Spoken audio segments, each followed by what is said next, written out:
Imagine for a second you are standing on these crumbling stone walls of an ancient fortress city. Oh, that sounds intense. It is. You're watching the most feared army in the world, the Persian heavy cavalry, just charging straight towards you. And they are riding these massive, armor-clad war elephants. Right. Terrifying. Utterly terrifying. But then the elephants hit this flooded basin right outside the city walls, and they just sink into the mud. Like completely stuck. Hopelessly stuck. They're thrashing around, and the entire invasion completely stalls out. Now hold that thought and let's pivot. Imagine a teenager out in a field, brutally and pointlessly throwing rocks at a cow until it dies. Wow. Yeah, and then he just lies right to the owner's face about it. It's such a striking contrast, isn't it? You have this grand geopolitical chaos of empires colliding, and then right next to it, you have the petty, cruel, localized chaos of a deeply flawed teenager. Exactly. Welcome to today's deep dive. We are thrilled to have you here with us. You are the vital third person in this conversation as we sift through, honestly, a massive stack of sources today. We've got historical texts, papal encyclicals, ancient liturgical documents. There's a lot. There is. And our mission today is to explore the extraordinary life of Saint Ephrem the Syrian, who lived from roughly 306 to 373 AD. Yeah, and the premise we're tracking is almost unbelievable. Right. How did that hot-tempered, cow-stoning teenager from a volatile border town grow up to become the only Syriac Christian doctor of the church? Like, how did he become a man who literally fought ancient culture wars using catchy musical tunes? Okay, let's unpack this. Well, to understand the sheer magnitude of his transformation, we really have to start in the dirt and the noise of his hometown. Right, Nisibis. Exactly, in Nisibis, which is in modern-day Turkey. So. But back in the 4th century, this was the ultimate frontier town. I mean, it sat squarely on the volatile border between the Roman Empire and the Persian Empire. And the sources describe Nisibis as this tense, almost overwhelming melting pot. You had Syrians, Arameans, Arabs, Greeks, Jews, Parthians, and Romans, all just crammed together in this fortified hub. Yeah, Aramaic was the language of the streets, but Greek and Latin were the languages of the courts. So if you're listening and picturing like a serene, quiet monastery where a saint might calmly study. You need to erase that right now. Well, exactly. It was loud, it was incredibly diverse, and it was constantly under the threat of total annihilation. And young Ephrem was a direct product of that environment. I mean, by his own later admission, he was an irascible hothead. Yeah, the story you mentioned in the intro, the cow, it's actually preserved in the historical texts specifically to strip away any idealized illusions we might have about his youth. Right. He chased that poor animal, pelting it with rocks for literally no reason other than cruel amusement. And when he was confronted, he just lied. It's a brutal, petty story. But what's incredible is how the consequences actually catch up with him. Yeah, but it's not a direct punishment, which is wild. A few months later, Ephrem is hanging out with a shepherd friend, and this friend drinks way too much, passes out, and loses his entire flock to either thieves or wolves. So the Roman authorities show up, and who gets the blame? Ephrem and the shepherd. They are arrested and thrown into a Roman dungeon for stealing sheep. And the sources pinpoint this dungeon as the crucible of his life. I mean, Ephrem is locked up for a crime he absolutely did not commit. Right, he is furious. Oh, he's shaking his fists at heaven, demanding to know where God's justice is. But while he is raging in that prison, he experiences this profound vision. An angel appears to him. I look at this like a cosmic, 4th century version of a scared straight program. That's a good way to put it. But it's not just about frightening him, you know? It's about recalibrating his entire understanding of cause and effect. Yeah, the angel's message is actually a masterpiece of divine logic. The angel acts as the voice of ultimate justice and points out a very uncomfortable reality to him. Like, yes, Ephrem, you were completely innocent of stealing those sheep. Exactly. Oh. You are suffering unjustly in that specific regard, but you are entirely guilty of the death of that cow and of the lies you told to cover it up. So the scales of justice balance out, just not on the timeline or in the category he expected at all. Right. The angel forces him to recognize that his current suffering, while technically a miscarriage of Roman justice, is really a broader cosmic consequence of his own unrepentant cruelty. Oh, that just shatters his ego. Completely. He realizes the universe isn't blind and his actions actually matter. And this sparks a massive, life-altering repentance. So when he is released 2 months later, he immediately seeks out the local bishop, St. James of Nisibis, for intense spiritual direction. Yeah, he pledges himself to the ascetic life right then and there. But I want to clarify something here for you listening, especially if you might be familiar with the Desert Fathers in Egypt. Syrian asceticism was different. Very different. Ephrem didn't just flee into the deep desert to live on a pillar or in total isolation. He took vows of poverty and celibacy. He lived in a cave on the edge of the city, but he remained deeply integrated into his local church. He served the community. Which is vital, because that community was about to walk into an absolute buzzsaw of geopolitical catastrophe. Oh man, yeah. In 337 AD, Emperor Constantine the Great dies in the West. And the Persian Emperor Shapur II sees this massive power vacuum and launches a brutal military campaign against Roman Mesopotamia. And Nisibis, being the border town, is suddenly ground zero. It gets besieged 3 separate times over the next few decades. Yeah. The 350 AD siege is the one that blows my mind. Mm. The Persians literally try to weaponize the landscape. It's wild. Shapur II dams the river Mygdonius, which creates a massive artificial lake all around the walls of Nisibis. They are launching boats to attack the battlements, and the water pressure actually causes a section of the city wall to just collapse. It was an engineering marvel meant to utterly drown the city. But the citizens, guided by Bishop James and Ephrem, frantically patched the breached wall with rubble while the water is just pouring in. And this is where the elephants come in. Shapur sends his heavy cavalry and war elephants through the breach, but the water has turned the ground into a massive, impassable bog. Right, the elephants sink, the cavalry gets bogged down, and the Persians are forced to retreat. It's a miraculous survival. It really is.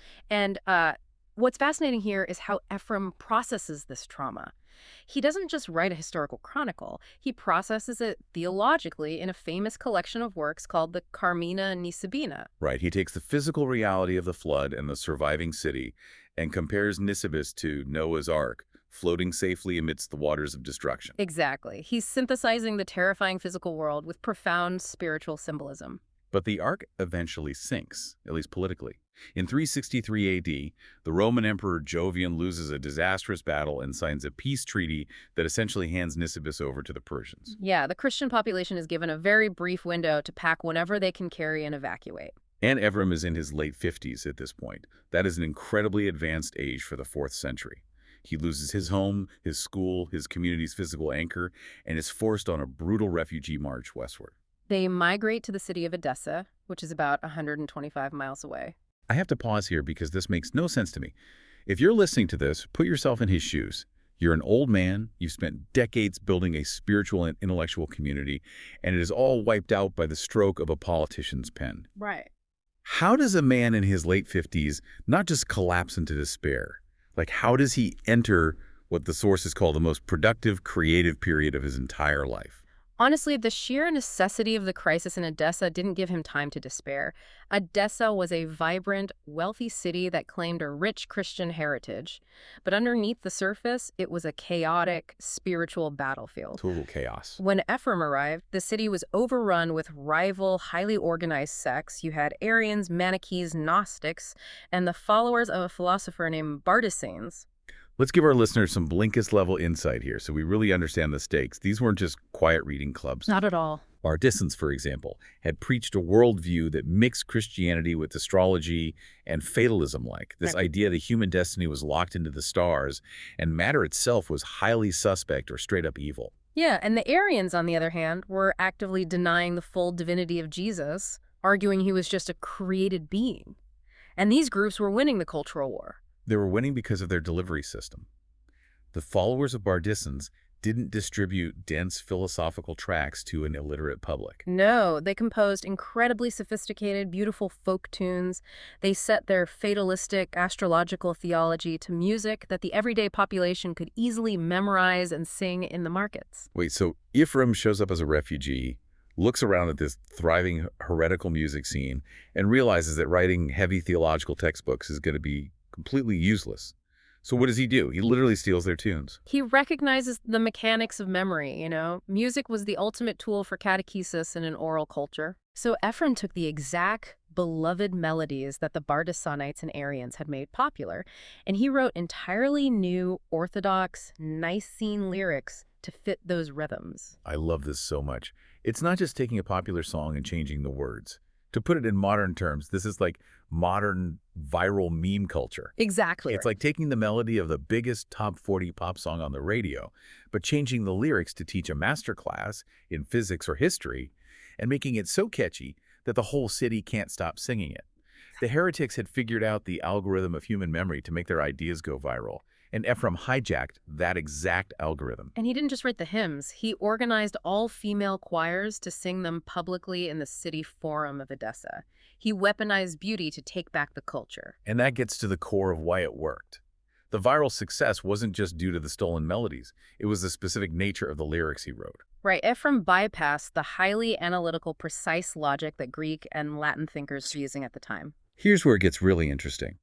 When we think of serious theology, especially around the Council of Nicaea when they were battling Arianism, we think of exact, dry, legalistic Greek terms, syllogisms, exact definitions. Right. But Ephrem uses poetry. He uses paradox and incredibly rich, almost overwhelming imagery. Writing about the Incarnation, he says, the shepherd of all became a bleating lamb. And he writes of Mary, thunder entered her, and his voice was still. He describes the Eucharist as fire in your wine and the Spirit in your bread. But let me challenge this for a second. Sure. If you are fighting Arians who are using strict logical arguments to define the exact nature of God, is poetry precise enough? Like, doesn't relying on metaphors like fire in your wine risk making the truth blurry? Well, a Greek philosopher of the era would agree with your critique entirely, but Ephrem understood something fundamental about human cognition. Strict, dry logic attempts to contain God in a box of human language. Which inevitably fails. Exactly, because the infinite cannot be categorized. For Ephrem, creation is absolutely saturated with symbols, and a symbol doesn't just illustrate a divine reality, it actually participates in it. Give me an example of that. How does fire in your wine dismantle Arian logic? So Arian logic argued that the divine and the created were strictly separated, like God wouldn't fully enter into base matter. Okay. Ephrem uses the imagery of fire to show how the uncreated divine inextricably mingles with the physical world without being consumed by it. Fire transforms, it warms, it radiates. When he looks at a pearl or a seed or a flame, he believes the Creator imprinted his own truth into the very ontology of the physical world. So metaphor and paradox aren't weaknesses or cop-outs. They are actually the only accurate ways to hold two seemingly impossible truths together, like God being fully divine and a helpless, crying infant simultaneously. Right. Pope Benedict VI, when reflecting on Ephrem, explicitly noted this. He said, Ephrem uniquely succeeded in reconciling the vocations of the theologian and the poet. He allowed the listener to encounter the mystery and feel the weight of it, rather than just intellectually dissecting it. Exactly. It's theology that bypasses the ego and goes straight to the heart, and his success was staggering. The sources say he was dubbed the Son of the Syrians and the Harp of the Holy Spirit. He was a massive celebrity. Yet, his personal life was defined by an almost shocking rejection of the power and status that usually comes with that kind of cultural dominance. Yeah, he remained a humble deacon his entire life. He actively refused to be ordained to the priesthood despite massive pressure. And the lengths he went to in order to avoid that power are legendary. I mean, the best story in the sources involves St. Basil the Great. Oh, this is a great one. Basil is one of the most powerful, respected churchmen of the era. And he sends delegates to Edessa specifically to ordain Ephrem as a bishop. Right, an incredible honor. Ephrem hears they're coming. And instead of graciously declining, he famously feigns madness. He strips down, runs through the streets of Edessa, drooling, babbling, and acting completely unhinged. The delegates take one look at him and report back to Basil that the man is clinically insane and utterly unfit for the office. It's a deeply theatrical, drastic measure. It is, but it proves that his asceticism wasn't a performance. It was a desperate protection of his own soul. He lived in absolute poverty. He wore a patched tunic and ate just enough barley bread to survive. I have to wonder, though, why go to the extreme of faking madness? I mean, if you're a bishop, you have resources. You can build hospitals, you can direct policy. That's true. Think about how much good a brilliant man like Ephrem could do from a position of institutional power. But he must have viewed the lust for power as something so inherently toxic, so dangerous to his authentic calling, that he chose public humiliation over a title. And that decision to remain an outsider with zero institutional wealth or power is exactly what positioned him to save Edessa during its darkest hour. Right, because in 372 and 373 AD, a severe famine struck the region, immediately followed by a deadly plague. Edessa was starving. And the wealthy citizens, the elites who had hoarded massive private grain reserves, absolutely refused to open their storehouses. Because the political administrators were corrupt. The rich elites basically said, if we release this food, the politicians will steal it and sell it on the black market. Exactly. So they demanded an independent auditor. They stated they would only release the food if Ephrem the Syrian oversaw the entire distribution. Because the ascetic, who literally owns nothing, is the only man in the city who is completely uncorruptible. Right. So Ephrem leaves his cave. And he doesn't just sit and pray for the starving, he organizes the logistics. He begs for money, he buys 300 beds, and he sets up a massive triage and relief center in the public porticos of Edessa. He steps directly into the plague zone. Yeah. He oversees the fair distribution of food, and then he personally washes and cares for the sick and dying. And he's in his late 60s at this point. Which is incredible. And inevitably, he contracts the plague himself. He died in June of 373 AD, giving his life as a literal martyr of charity. His final testament, which is preserved in our sources, is a profound summation of his entire ethos. Yeah. He explicitly begs the citizens of Edessa not to bury him in a place of honor. He forbids them from burying him under an altar. He calls himself a worm, teeming with corruption. He does. He asks only to be laid out in his daily patched tunic with absolutely no silver or gold in the foreigner cemetery. The man who wrote the songs that saved the city demanded to be buried in the dirt with the strangers. And yet, his legacy completely transcended that humble grave. His hymns outlasted both the Roman and Persian empires. In 1920, Pope Benedict V officially proclaimed him a doctor of the Universal Church, the Dr. Cyrus. So what does this all mean? Well, Ephrem's life forces us to examine how we leverage our own capacities. He had a profound, once-in-a-generation gift for music and poetry, but he didn't hoard it, and he didn't use it to build personal wealth or vanity. He used it to educate, to comfort, and to practically serve a community in crisis. Yay. Yet he balanced that intense, viral public engagement with deep silence and withdrawal. Right. He knew when to retreat to his cave to listen. Which brings us to one final, provocative thought drawn directly from his legacy. In the Eastern Christian tradition, there is a very famous prayer called the Prayer of St. Ephrem. It is prayed constantly during the season of Great Lent. And in the original Greek text of that prayer, the very first thing Ephrem asks God to take away from him is the spirit of meddling, essentially idle curiosity. Yeah, the constant need to stick his nose into other people's business, to be distracted by the noise of the world. But the linguistic history of this prayer is fascinating. Centuries later, when that specific prayer was translated into early Slavonic for the Russian and Eastern European churches, the translators altered that specific word. Wait, really? Yeah. Instead of asking to be freed from meddling, the Slavonic translation asks to be freed from despondency, from paralyzing sloth, heaviness, and despair. It's a brilliant linguistic split, and it perfectly encapsulates the twin dangers of the human condition. If you are listening to this right now, think about your own life, especially in our modern era of endless scrolling, constant notifications, and absolute information overload. It's so relevant. It really is. Which is the greater threat to your own soul today? Is it the paralyzing, heavy despair of feeling like nothing matters and doing nothing? Or is it the idle curiosity, the endless, distracting meddling in absolutely everything?